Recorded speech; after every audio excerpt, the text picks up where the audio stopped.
और आज हम बात करेंगे इस टॉपिक पे कि आपको कितने घंटे पढ़ना होता है। क्योंकि देखो यूपीएससी का एक बहुत बड़ा सिलेबस है जिसको कवर करने के लिए सबको ये टेंशन रहती है कि कवर हो पाएगा क्या, 1 साल में हो जाएगा क्या, 1.5 साल में हो जाएगा क्या। तो आज हम इसी टॉपिक पे बात करेंगे कि आप यूपीएससी के सिलेबस को कवर करने के लिए कितने घंटे की पढ़ाई करेंगे और कैसे करेंगे, और अपनी जो जर्नी होगी उसको घंटों में डिवाइड कैसे करेंगे। तो चलिए शुरू करते हैं। देखो सबसे पहले तो मैं आपको एक बात बताऊं, ये जो सिलेबस है आपके जो टॉपिक है, टॉपिक के अंदर भी सब टॉपिक होते हैं और उनके अंदर भी सब टॉपिक होते हैं, तो उसकी वजह से सिलेबस थोड़ा बड़ा हो जाता है।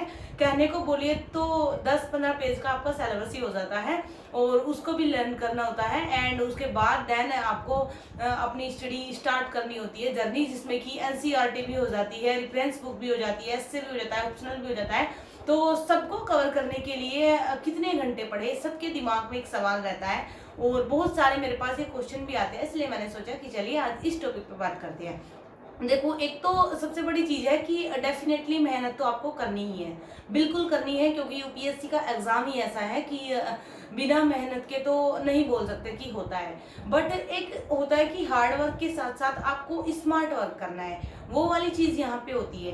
तो यहाँ पे सबसे बड़ी बात तो मैं यही बोलूंगी कि वैसे तो आप घंटों को कभी भी मेजर ना करें, हमेशा अपनी प्रिपरेशन को टारगेट स्पेसिफिक ही रखें। अगर आप टारगेट बना के करेंगे, जैसे मान लो आपने एक ईयरली टारगेट बना लिया, उसके बाद आपने उसको मंथ में डिवाइड कर लिया, जैसे मैंने आपको 2023 एंड 24 की स्ट्रेटजी में बताया भी था। एंड देन उसके बाद आपने उसको वीकली कर लिया। फिर वीक में आप ये देखेंगे कि मान लो आपने वीक में 15 टॉपिक लिए हैं, मान लो सपोज करो टोटल 15 लिया है सारे सब्जेक्ट की, तो आपको देखना है कि एक दिन में कौन से आपको करने हैं। जैसे कि 2 बड़े हो गए, 1 छोटा हो गया, फिर 2 बड़े हो गए, 1 छोटा हो गया। कई बार क्या होता है कि आप तीनों ही बड़े ले लेते हैं, फिर वो कवर नहीं हो पाते और उससे भी कहीं ना कहीं डिमोटिवेशन होता है। क्योंकि देखो अगर हमने कोई टारगेट सेट किया वो कंप्लीट नहीं होता है तो डेफिनेटली कहीं ना कहीं डिमोटिवेशन मन में आता है कि हम इसको कवर नहीं कर पाए, अंदर से गिल्टी फील होता है, जो कि आपके नेक्स्ट वीक में भी फिर वो वाली प्रॉब्लम शो होती है। एंड सेकंड चीज मैं यहाँ पे बात करूंगी कि अगर देखा जाए तो घंटे अपने आप मेजर हो जाते हैं। क्योंकि जब आप पढ़ते हैं, जैसे मैं ही पढ़ती हूँ, मैंने कभी घंटे काउंट नहीं किए, बट 9-10 घंटे जनरली हो जाते हैं। और लेकिन मैं यही बोलूंगी अगर आपने स्टार्टिंग में किया है तो आपको कितने घंटे करने हैं उसी पे बात करेंगे, क्योंकि शुरू में आप 8-9 घंटे नहीं कर सकते हैं एकदम रेगुलर। तो यहाँ पे देखो तो सिलेबस बड़ा है तो प्रॉपर स्ट्रेटजी, प्रॉपर प्लानिंग आपके पास एक होनी चाहिए। वो आप खुद से बनाए या किसी और की गाइडेंस में बनाए, बट एक प्रॉपर स्ट्रेटजी एंड गाइडेंस आपको आपके पास होनी चाहिए, तभी आप अपनी पूरे साल की प्लानिंग बना सकते हैं। एंड एक यहाँ पे क्वांटिटी ऑफ टाइम पर बिलीव नहीं करना है, क्वालिटी ऑफ टाइम पर करना है। जैसे मान लीजिए आप पढ़ने बैठ गए और आपने टाइम देखा कि अभी 8 PM हुआ है और फिर आपने देखा कि अभी 11 PM हो चुका है, तो आपको लगा कि आप 3 घंटे पढ़ लिए। बट उसमें आप ये देखिए आपने कितनी बार फोन को टच किया, आप कितनी बार पानी पीने के लिए उठे, आपने चाय पीने में कितना टाइम लगाया, आपने बाकी की चीजें जो आपके माइंड में थॉट्स क्रिएट हो रहे थे उसमें आपने कितना टाइम लगाया, उस सारे टाइम को रिमूव कर दीजिए। उसके बाद जो क्वालिटी टाइम बचा वो आपका सही टाइम है। क्योंकि बच्चे क्या करते हैं कि बुक सामने रखी है, 4 घंटे देख रहे हैं कि हाँ हमें 4 घंटे हो रहे हैं, और फिर अगर पूछा जाए कि 4 घंटे में क्या पढ़ा है तो एग्जैक्टली 2 या 3 टॉपिक होते हैं, जो 2 या 3 टॉपिक आपके 10 या 15 मिनट में कवर हो सकते थे। तो आपको क्वालिटी ऑफ टाइम पे ध्यान देना है, ना कि क्वांटिटी ऑफ टाइम पर। क्योंकि आप 6 घंटे में भी वो कर सकते हैं जो आप 10 घंटे में बैठ कर करते हैं। अगर ये चीज आपने, ये स्किल आप में आ गई तो फिर कोई प्रॉब्लम नहीं होती है। एंड आपको डेली, अब आप बात करेंगे यहाँ पे टाइम की, मतलब घंटे अगर लगाए जाए तो कितना मेजर होते हैं। एंड सेकंड चीज आप उनको डिवाइड कैसे करें अपनी जर्नी में। तो देखो अगर देखा जाए तो 6-6.5 घंटे तो मैक्सिमम आपको करने ही है। देखो उससे ज्यादा मैं नहीं बोलूंगी, क्योंकि एक स्टार्टिंग बच्चों की है, जो पहले से करते हैं आई थिंक उनको मेरी वीडियो की इतनी खास जरूरत भी नहीं होगी, वो ऑलरेडी मैच्योर हो चुके होते हैं। बट जो स्टार्टिंग कर रहे हैं, मैं एक चीज बोलूंगी कि उनको 6-6.5 घंटे से ज्यादा अभी अपना शेड्यूल नहीं रखना चाहिए। क्योंकि उससे क्या होगा, आप कर नहीं पाएंगे और आपके अंदर डिमोटिवेशन होगा कि हम यूपीएससी नहीं कर सकते, बच्चे तो 10-10 घंटे पढ़ते हैं। बट मेरा यकीन मानिए वो एक साल बाद जाके आता है। जब मैंने शुरू में पढ़ना स्टार्ट किया तो मैं 6-6.5 घंटे लिमिट पढ़ती थी। धीरे धीरे मैंने उसको 15 मिनट बढ़ाना शुरू किया, फिर मैंने उसको धीरे धीरे आधा घंटा बढ़ाया, 1 घंटा बढ़ाया। एंड देन अगर मैं रात को 1 बजे सोती थी तो मुझे 2:30 बजने लगे, क्योंकि चाय पीना, कॉफ़ी पीना, उससे नींदें खुद भाग जाती हैं। वो एक तरह से आपकी साइकोलॉजिकली जो आपका ब्रेन होता है उसको नींद से दूर कर देता है। और धीरे धीरे जैसे दूध पीना मैंने तभी बंद किया था जब मैंने यूपीएससी की प्रिपरेशन स्टार्ट की। उससे पहले मैं दूध पी के सोती थी, बट जब मैंने फील किया कि दूध पीते ही मुझे नींद आती है तो फिर मैंने उसको स्किप किया। तो अपनी लाइफ से हर वो चीज़ रिमूव कर दो जो आपको कहीं ना कहीं आपके लक्ष्य में टांग अड़ा रही है।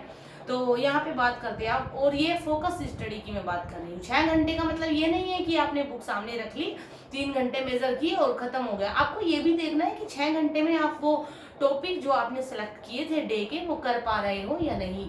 अगर नहीं कर पा रहे हो तो आपकी प्लानिंग में कहीं कोई गड़बड़ है, उसको ठीक कीजिए। तो देखो, कछुआ और खरगोश वाली कहानी सबने सुनी होगी। अगर आप खरगोश की दौड़ से चलोगे तो बीच में जाके थक जाओगे और रेस्ट करने का मन करेगा, और वो रेस्ट वो होगा जिसमें कछुआ आपसे आगे निकल जाता है।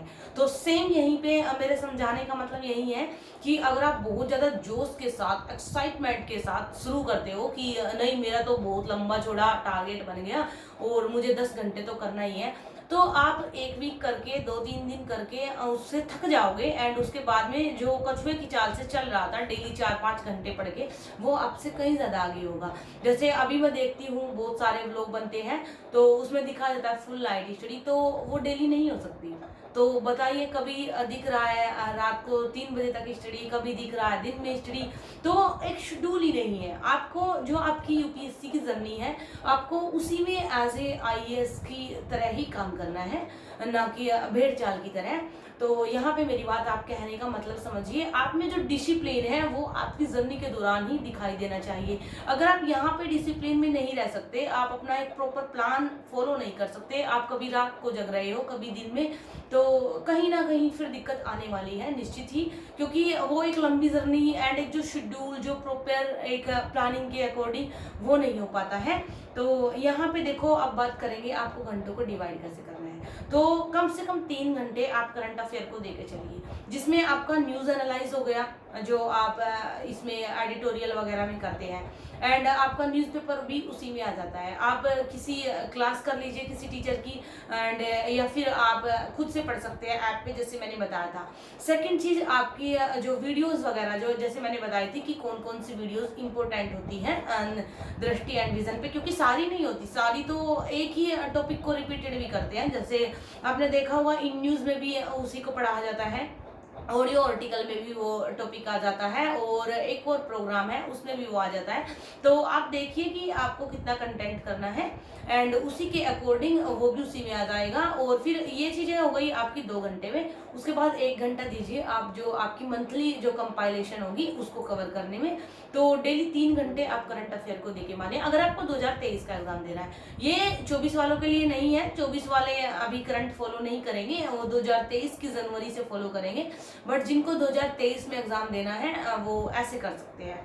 उसके बाद बात आती है 2 घंटे आप मानिए अपने स्टैटिक पोर्शन को, और जैसे मैंने स्ट्रेटजी बनाई थी ऐसे ही आप उसको अगर 2 या 3 मंथ में डिवाइड करेंगे तो उससे फायदा क्या होगा कि शुरू में आप GS 1, 2, 3 ऐसे कोई भी जो आपका मन हो उनको लेके, और आप 2 घंटे उसके रखिए। 2 घंटे में 1 घंटा एक को करिए, 1 घंटा एक को। एंड यकीन मानिए मैंने खुद ऐसे 3 मंथ में 2-2 सब्जेक्ट कंप्लीट किए हैं। तो लेकिन कॉन्टिन्यूटी, मैंने बोला है होली हो दिवाली हो, मेरी कॉन्टिन्यूटी कभी नहीं टूटी। करवा चौथ वाले दिन भी मैंने 7 घंटे बैठ के पढ़ाई की है।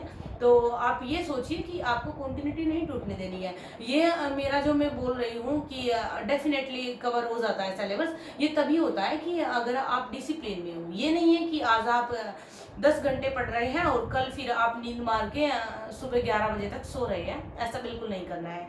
एंड फिर आपका बचा 1 से 2 घंटे के बीच जितना भी आप दे सकते हैं अपने उपसमय को दीजिए। एंड धीरे धीरे जैसे GS 1 and 2 कंप्लीट हो जाता है तो 3 and 4 को स्टार्ट कीजिए, एंड थोड़ा सा टाइम इंक्रीज कर दीजिए जैसे 1 घंटा आप रिवीजन का रख लीजिए, जो GS 1 एंड 2 आप कंप्लीट कर चुके हैं उसका रिवीजन आप मॉर्निंग में थोड़ा लगाइए करंट अफेयर के साथ ही, एंड देन अपनी प्रिपरेशन को आगे बढ़ाते चलिए। और मैं गारंटी देती हूँ, क्योंकि मैंने खुद किया है, देखो गारंटी की बात तभी है अगर आप उसी प्लानिंग के अकॉर्डिंग फॉलो करके चले और कंटिन्यूटी ना टूटे।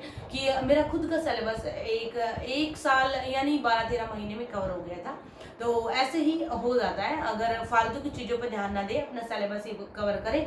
बस एक चीज़ ध्यान रखना, बच्चे क्या होता है जितने जोश के साथ शुरू करते हैं उतने जोश के साथ लास्ट तक नहीं टिक पाते हैं, और कोई भी मोटिवेशन कोट या कोई भी मोटिवेशन सॉन्ग, कोई भी मोटिवेशन लाइन आपको आपके लक्ष्य में कंटिन्यूटी बनाए हुए नहीं रखती है। थोड़ी देर देख के मोटिवेशन सॉन्ग ऐसा होता है सब कुछ फाड़ देंगे हम तो फर्स्ट अटैम्प्ट में फर्स्ट रैंक ला देंगे, बट रियलिटी में जीना सीखो।